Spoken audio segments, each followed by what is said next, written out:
गई बेड़ियां, सारे कानून बन गए हैं आपको गुलाम बनाने वाले।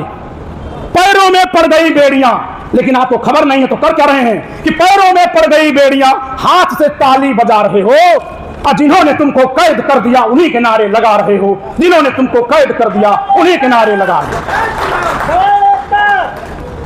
प्राणों की आहुति देकर तुम देश को थे आजाद कराए, और आजादी के बाद क्या किया? रियासतें न्यौछावर करके लोकतंत्र को तुम ले आए, रियासतें न्यौछावर करके लोकतंत्र को तुम ले आए। उच्च प्रथाएं त्यागी तुमने। ये हम लोगों की ऊंची परंपराएं थी समाज में, लेकिन हमने संविधान में अनुच्छेद 13 में लिख दिया कि सारी प्रथाएं खत्म हम करने जा रहे हैं। हमने संविधान सभा में स्वीकार किया था। उच्च प्रथाएं त्यागी हमने, समता के संविधान बनाए, लोकतंत्र जन जन तक पहुंचे। हमने सबके ज्ञान बढ़ाए। संविधान पर जितनी किताबें भारत की लाइब्रेरियों में है, 99% संविधान पर लिखी किताबों के लेखक सवर्ण समाज के लोग हैं। क्या दावा ये करेंगे? हम इसी संविधान से इनका मुकाबला करेंगे। हम मनुवादी भी हैं, संविधानवादी भी हैं, हम मनुवादी भी हैं, संविधानवादी भी हैं, लेकिन तुमने इस संविधान को जो जातिवादी बना दिया है, उसका हम पर्दाफाश करेंगे और तुम्हारे इस एड़िएपन को उजागर करेंगे। यह संविधान हमारे हितों के खिलाफ नहीं था, संशोधन करके किया गया है।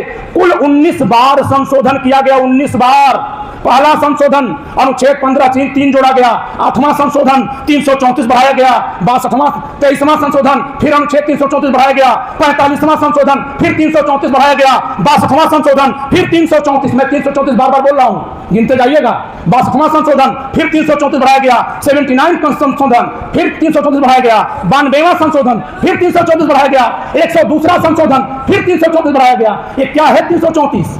ये 334 हमको चुनाव लड़ने से रोकता है। लोकतंत्र इस देश में आया और हमारे पर प्रतिबंध लगा जातिगत आधार पर, कहीं संविधान में नहीं था। 25 जनवरी 1907 को प्रतिबंध खत्म होने का प्रावधान लिखा था। भाजपा ने हमको 370 बढ़ाने का बात कहा, 370 के नाम पर भरमाया, 370 के नाम पर भाजपा ने भरमाया और चुपके से 334 बढ़ाया।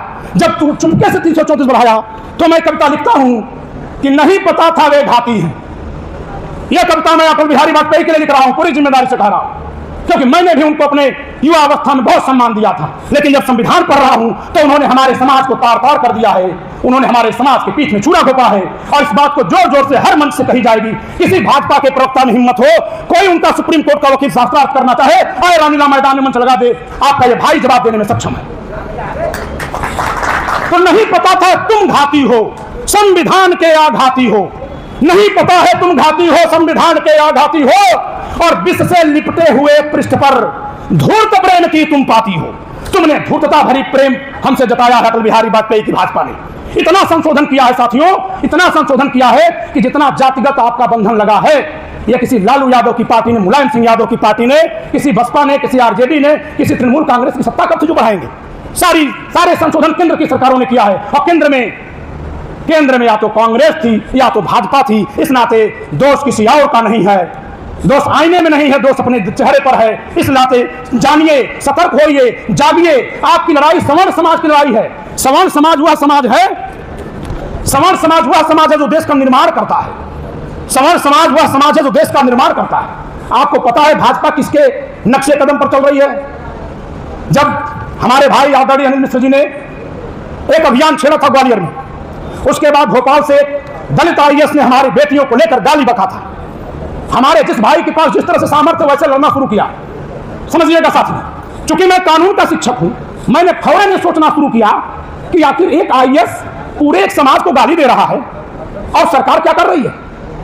तब जब मैंने प्रतिज्ञा ले ली कि अम्बेडकरवाद के जिस झंडे के नीचे बैठकर ये लोग गाली बक रहे हैं, हम अम्बेडकर को पढ़ेंगे, और अम्बेडकर को पढ़ने के बाद अगर पाएंगे कि अम्बेडकर का विचार वो नहीं था जो ये गाली बकने वाला कर रहा है, तो इसका बर्खास्त कराने का आंदोलन चलाया जाएगा।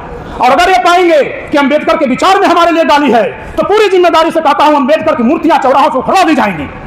ये प्रतिज्ञा मैंने ली है। अम्बेडकर की मूर्तियां अगर हमारे लिए गाली के विचार उनके पास है तो उखड़वाई जाएंगी, चाहे हमें शहादत देना पड़े, चाहे हमें जेल में जाना पड़े, हम इससे रुकने वाले नहीं हैं। तो साथियों, मैंने इसके बाद पूरा अम्बेडकर वांग्मय पढ़ा। 16,000 पृष्ठ मैंने पढ़े, 11,000 पृष्ठों के संविधान सभा मैंने के डिबेट पढ़े, और इसके बाद 3,000 पन्ने मैंने making the constitution of India 20 Shiva Rao की किताब पढ़ी। इसके बाद वर्शिपिंग फॉल्स गॉड और सॉरी की किताब मैंने पढ़ी, और न केवल पढ़ करके मैंने अपने channel the logical Indian YouTube channel पर आप सबके बीच में तथ्यों का प्रचार प्रसार किया है।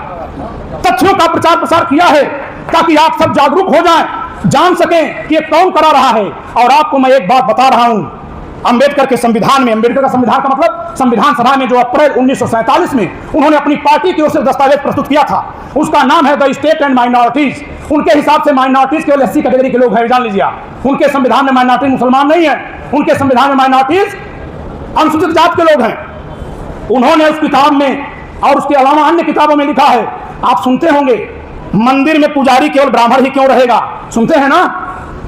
तो ये तो अभी नहीं लागू हो पा रहा है क्योंकि आस्था से जुड़ा है। अगली लाइन भी लिखे हैं, बाजार में दुकानें बनियों की ही क्यों रहेंगी, ये भी लिखे हैं। हमारे वैश्य समाज के भाइयों, आपके सामने हम उनके से लड़ने के लिए चट्टान की तरह खड़े हैं, आप तक पहुंचने नहीं देंगे। लेकिन उन्होंने लिखा है कि बाजार में दुकानें केवल बनियों की ही क्यों, और उपाय भी बताते हैं कि लॉटरी डाल करके 25% दुकानें अनुसूचित जात के लोगों को दे दी जाए और आपको मुआवजा दिया जाए। इस तरह के प्रावधान हैं। मंदिरों के लिए, हिंदू धर्म के लिए उन्होंने लिखा कि हिंदू धर्म को नष्ट कर दिया जाए। वेद और पुराण के लिए उन्होंने लिखा डायनामाइट लगाकर उड़ा दिया जाए। और राम की भक्ति करके सत्ता में आने वाली भाजपा आज रामद्रोही, राम के अस्तित्व को न मानने वाले डॉक्टर अम्बेडकर की मूर्तियों की रखवाली का ठेका ले रही है। इस नाते आंख खोलने का समय आ गया है। पहचानिए, जानिए। और अगर कोई कहता है कि विकल्प कहां है, तो राष्ट्रीय विकल्प मोर्चा इसीलिए बना है कि आपके विकल्प का तत्काल उत्तर दिया जा सके कि हाँ, विकल्प बन चुका है। आज के लिए इतना ही। आप सब मुझे सुने ध्यान से। सभी का बहुत बहुत अभिनंदन, स्वागत है। धन्यवाद।